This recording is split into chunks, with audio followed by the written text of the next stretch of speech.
Hi welcome you all my dear students to my channel engineers study. आज हम पढ़ने वाले स्टूडेंट जितने भी क्वेश्चन आंसर है, इंग्लिश वर्कशॉप है, लिसन टू आंसर वाले, थिंक एंड आंसर वाले जो क्वेश्चन है, ठीक है, ये सारे के सारे डिस्कस करने वाले हैं 2.6 के great scientists have a questioning mind. ये चैप्टर मैंने पढ़ा दिया स्टूडेंट, ठीक है। आज हम क्वेश्चन आंसर कर लेते हैं। सबसे पहले स्टार्ट करेंगे वार्मिंग अप एक्सरसाइज से, ठीक है, जो पेज नंबर 55 में दी हुई है, ठीक है। देख लो क्या है, क्या बोला है, list of your favourite people. आपको क्या करना है, यहाँ पर बहुत सारे अलग अलग कैटेगरी से बिलोंग करने वाले लोग है ना, जैसे साइंटिस्ट साइंस से रिलेटेड है, क्रिकेट से रिलेटेड, एक्टर एक्ट्रेस है, टीचर है, सिंगर है, डांसर है, स्पोर्ट्स पर्सन है, आर्टिस्ट, सोशल वर्कर, म्यूजिशियन, ये अलग अलग कैटेगरी के लोगों में से आपको क्या करना है, list 3 of your favourite people. अपने कोई भी 3 फेवरेट पीपल की लिस्ट बनानी है आपको। To which of the following category, और वो जो 3 पीपल है वो ये जो कैटेगरी इतनी सारी उसमें से किससे बिलोंग करते हैं, किस कैटेगरी से बिलोंग करते हैं। Add a new category if necessary, और एक और कैटेगरी को यहां पर ऐड कर सकते हैं। इसलिए फॉर एग्जांपल आपको लिखना है। तो आंसर देखो हमने क्या लिख दिया है, एक है Sakshi Malik a sport person, ठीक है स्टूडेंट। उज्जवल निकम एक लॉयर है, ठीक है ना। अमित मिश्रा एक सिंगर है, और मुकेश अंबानी एक बिजनेसमैन है। तो हमने एक नई कैटेगरी यहाँ ऐड कर दी। वो कौन सी है जो यहाँ पर नहीं है लिस्ट में? सिंगर है क्या? यहाँ पर सिंगर नहीं है, हमने सिंगर यहाँ पर ऐड कर दिया। बाकी बिजनेसमैन, स्पोर्ट पर्सन, लॉयर, ये सब यहीं से लिया। तो एक कैटेगरी हमने अपने तरफ से ऐड कर दी, ठीक है, जैसा बोला है। ओके, फिर क्या बोला है देखो, डिस्क्राइब ओरली। क्या करना है आपको? ओरली डिस्क्राइब करना है, ठीक है ना। इन अ सेंटेंस और 2, एक या 2 सेंटेंस में आपको डिस्क्राइब करना है, बताना है कि what each of the above do and the special requirement of their profession. ये जो लोग हैं इसमें से किसी एक का है ना, what each of the above do, ये इतने सारे लोग हैं, वो उनमें से हर कोई इसी को क्या करना पड़ता है ना, and the special requirement of their profession, ठीक है। हमने एक एग्जाम्पल ले लिया, एग्जाम्पल सोल्जर का एग्जाम्पल ले लिया हमने। सर्व्स इन आर्मी, जैसे सोल्जर क्या करते हैं, आर्मी की सेवा करते हैं, सर्व करते हैं, ठीक है ना, आर्मी में काम करते हैं। डिफेंड्स अवर नेशन, अपने देश को बचाते हैं। फ्रॉम द एनिमी अटैक, जितने भी दुश्मनी अटैक होते हैं, हमले होते हैं, उनसे बचाते हैं। दे हैव टू अंडरगो, उन्हें क्या करना पड़ता है, they have to undergo. Undergo का मतलब क्या है स्टूडेंट, यहाँ पर उन्हें काफ़ी गुजरना पड़ता है ना, गुजरना पड़ता है किससे, अंडरगो रिगोरस ट्रेनिंग। रिगोरस का मतलब क्या, बहुत ही कठिन हार्ड ट्रेनिंग से गुजरना पड़ता है बिफोर ज्वाइनिंग के पहले, नौकरी ज्वाइन करने से पहले। तो ये हमने यहाँ पर एग्जांपल सोल्जर का दे दिया। तो आपको क्या बोला, describe orally in a sentence और 2, एक या 2 सेंटेंस में, what each of the about do. तो हर एक प्रोफेशन के लोग क्या क्या करते हैं और उनकी रिक्वायरमेंट क्या है, ठीक है। हमने एक एग्जाम्पल आपके सामने रखा है, ठीक है। आगे देख लेते हैं स्टूडेंट, अब सीधे इंग्लिश वर्कशॉप को। अब यहाँ पहले हम देख लेते हैं थिंक एंड आंसर वाले कुछ क्वेश्चन है जो चैप्टर के साइड में दिए होते हैं ना। पहला क्वेश्चन क्या है, why are great scientific minds restless. क्यों जो साइंटिफिक माइंड होता है वो रेस्टलेस होता है, मतलब हमेशा बेचैन रहता है, बिल्कुल हमेशा कुछ ना कुछ जानने के लिए उत्सुक ही रहता है, शांत नहीं रहता। रेस्टलेस का मतलब शांत की नहीं रहता, वो अशांत रहता है। देखो, because they are many questions in their minds. जो ग्रेट साइंटिफिक माइंड होता है उसमें क्या होता है कि बहुत सारे क्वेश्चन होते हैं उनके दिमाग में about the happening in the surroundings. जो हैपनिंग है, जो घटनाएं हैं, इन द सराउंडिंग, आसपास के हमारे एरिया में जो घटनाएं हैं, है ना, उसमें के प्रति कई सारे क्वेश्चन उनके दिमाग में घूमते रहते हैं। इसलिए उनका माइंड हमेशा रेस्टलेस रहता है, अशांत रहता है, बस क्वेश्चन ही उठते रहते हैं, ठीक है ना।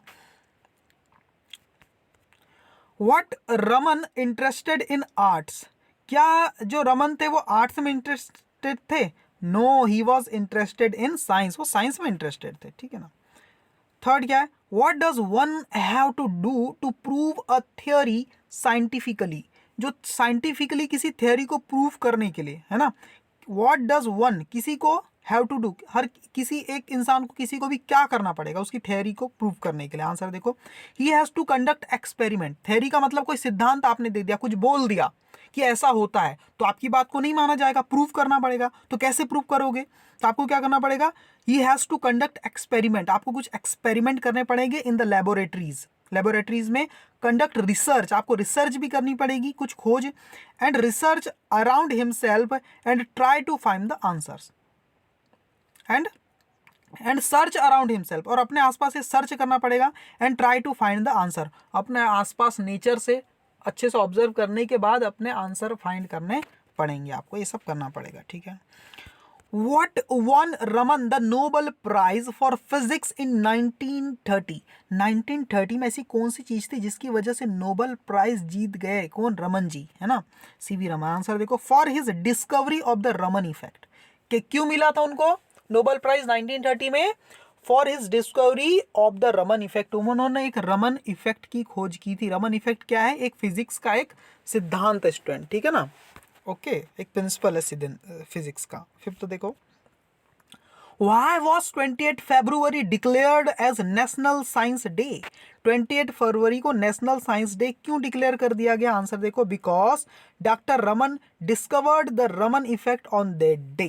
क्योंकि उसी दिन 28 फरवरी को ही डॉक्टर रमन जो है उन्होंने क्या किया था? रमन इफेक्ट की खोज की थी, ठीक है ना, 1930 में 28 फरवरी को। According to Raman, what are the qualities of a good scientist?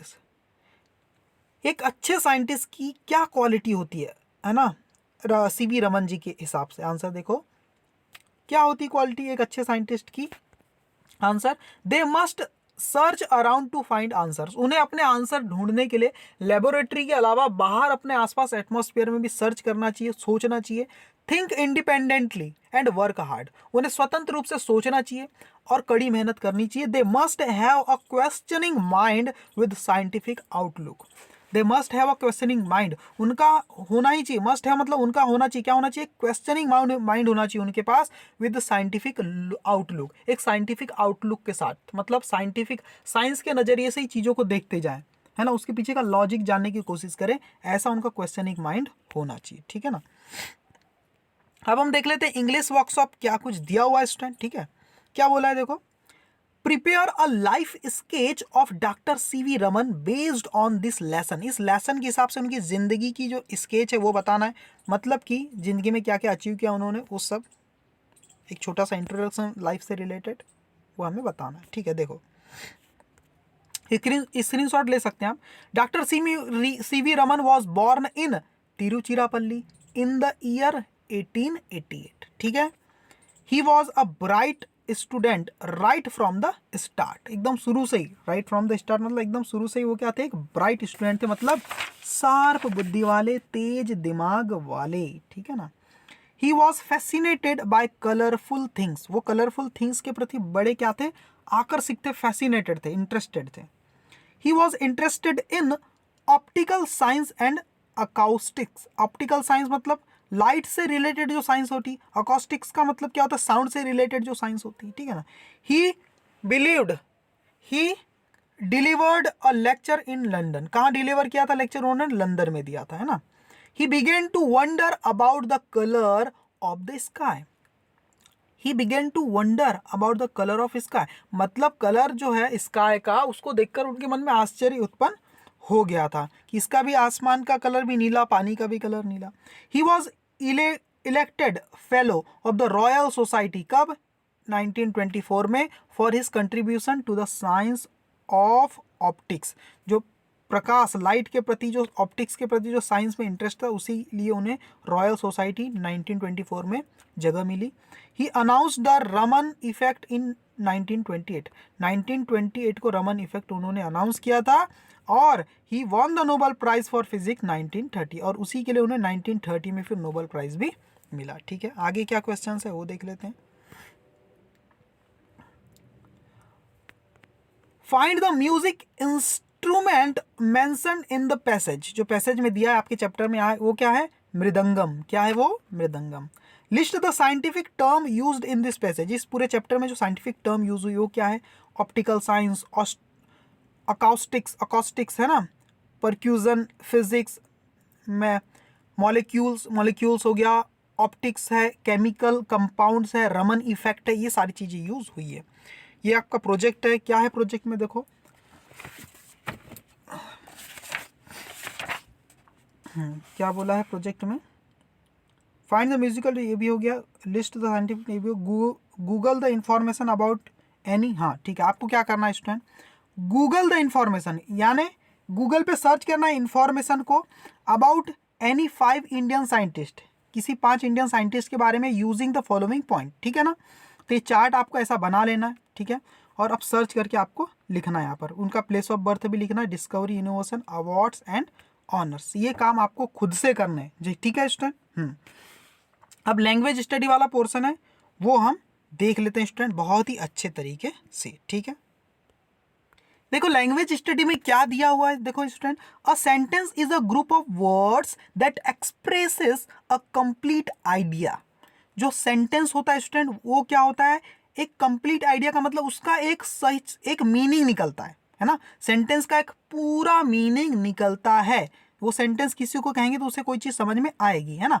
A sentence has 2 component, उसके 2 पार्ट होते हैं किसी भी सेंटेंस के, एक होता है सब्जेक्ट और एक होता है प्रेडिकेट, ठीक है स्टूडेंट। सब्जेक्ट मतलब उस सेंटेंस में अगर कुछ हो रहा है तो वो कौन कर रहा है, उस सेंटेंस में बात किसकी की गई है, वो मेन जो चीज होती वो होती सब्जेक्ट, ठीक है ना। और बाकी जो बची हुई चीजें होती जिसमें वर्ब भी कंसीडर होती है, वर्ब को लेकर के बाकी जो भी बाकी का जो भी हिस्सा है वो होता है प्रेडिकेट, ठीक है। The subject of a sentence is the part which names the person, thing etcetera. तो जो पार्ट होता है सब्जेक्ट, उसमें किसी पर्सन या चीज का नाम होता है, जो मेन चीज होती है ना, दैट वी स्पीक, जिसके बारे में हम बात करते हैं ना। The remaining part of the sentence tells us more about the subject, और रिमेनिंग पार्ट जो होता है वो इसी सब्जेक्ट के बारे में कुछ इंफॉर्मेशन हमें देता है, वो होता है क्या, प्रेडिकेट, ठीक है ना, सही है। Note the subject and predicate in each of the following sentences, also note that the verb from in which sentence depends on the subject. Okay, देखो आपको कुछ नहीं करना, यहाँ ये देखना है ये सेंटेंस क्या, द स्काई इज ब्लू, एक सेंटेंस है तो सब्जेक्ट क्या होगा, किसके बारे में बात कर रहे हैं हम, द स्काई, आसमान के बारे में बात करना है ना। और आर्टिकल जो द है ये आसमान स्काई के लिए लगा, इसलिए द भी इधर ही आ जाएगा, द स्काई इज ब्लू। तो आपको क्या करना है, सब्जेक्ट की पहचान करते आना चाहिए। कैसे पहचान करोगे, ये जो वर्ब है ना, वर्ब इज, उसके बाद देखो आपको क्या सवाल पूछना है, व्हाट इज द ब्लू, क्या ब्लू है, स्काई, तो ये आपका आंसर हो गया, सब्जेक्ट हो गया। Great scientific minds are restless with questions, तो आपको कुछ नहीं करना है, वर्ब जो होती है ना, वर्ब क्या है, आर है यहाँ पर, तो वर्ब से लेकर के बाद का जितना भी हिस्सा है उसको प्रेडिकेट बना देना है, और बाकी जो पहले का हिस्सा है उसे सब्जेक्ट बना देना है। जैसे सी, देखो गोज, ये वर्ब हो गई, गोज टू स्कूल एवरीडे, तो वर्ब से लेकर के जितना बचा हुआ हिस्सा है वो प्रेडिकेट है, और बाकी जो पहले का शुरू का हिस्सा वो क्या है, सब्जेक्ट है। दे, देखो गो, फिर वर्ब आ गई, go home in the evening, तो दे क्या, सब्जेक्ट, बाकी हिस्सा प्रेडिकेट। तो ऐसे सब्जेक्ट और प्रेडिकेट की आप पहचान कर सकते हैं। Clear student. जैसे कि एक सेंटेंस है यहाँ पर, देखो यहीं का कोई भी सेंटेंस ले सकते हैं, एक सेंटेंस यहाँ से ले लिया मैंने, a sentence is a group of word that express a complete idea, ये एक सेंटेंस है पूरा, है ना, फुल स्टॉप यहाँ लग गया। इस सेंटेंस की वर्ब क्या है और ये सब्जेक्ट क्या है, प्रेडिकेट क्या है। सबसे पहली चीज सेंटेंस में हम बात करें सेंटेंस की, तो ये हो गया सब्जेक्ट, ये वर्ब यहाँ से स्टार्ट हुई तो वर्ब से लेके आखिरी तक ये जी पूरा का पूरा हिस्सा क्या है, ये प्रेडिकेट है। तो ऐसी एक्सरसाइज आप खुद से कीजिए। क्लियर स्टूडेंट, है ना। और सब्जेक्ट और प्रेडिकेट के बारे में देखो, ठीक है, आप लोग बुक देखना और वहाँ पर समझ में आ जाएगा आपको, ठीक है। Okay, thank you very much student. अगर पसंद आया होगा तो प्लीज़ लाइक कीजिए और मुझे सपोर्ट कीजिए, और चैनल को अगर अभी तक सब्सक्राइब नहीं किया तो प्लीज़ सब्सक्राइब कर दीजिए। ओके।